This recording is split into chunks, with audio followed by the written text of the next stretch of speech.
Hey everybody, Helani here from Handmade by Helani, coming to you with lesson 2. We've already covered lesson 1, which gave a lot of different tips on bobbins and thread and sewing needles and push pins and rulers and rotary cutters. And here in lesson 2, we're going to talk now kind of about sewing itself. We're going to review here in this first video cutting straight lines, as well as making pencil marks on the wrong side of your fabric so that you sew straight lines.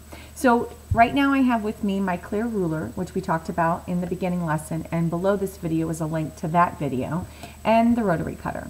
And these two things paired together with a cutting mat that I didn't bring up from upstairs because it was too large to share in the video, but any standard cutting mat is fine.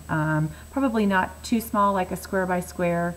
You probably want something that's about 18 inches by 24 inches.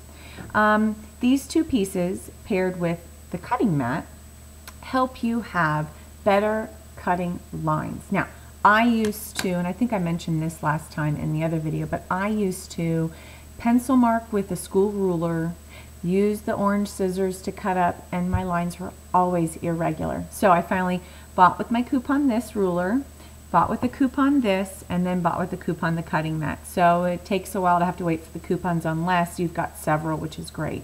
And just so that you know, Joann's will take more than one coupon per checkout. So we have the ruler and the cutter. So when you have your piece of fabric on your cutting mat, you just line up the numbers from, let's say it's an 8 by 8 square. You line it up, you get your rotary cutter out, and you cut right along the edge, as well as doing the same thing on the top. And then from there, when you have your pieces together and you're ready to marry them, you usually put your right sides together, leaving wrong sides exposed. And then that's when you use this ruler and your pencil. Now this is my husband's pencil. Now it's mine. But you like to make marks along the fabric, and below this video are images of what I'm sharing with you here.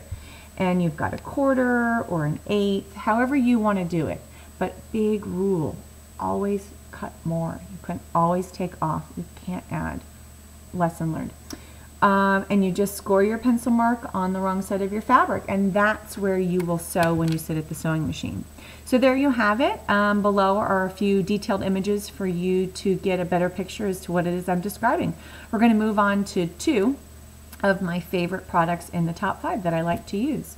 So there you go. Fray Check and Liquid Stitch are the next things we're going to discuss.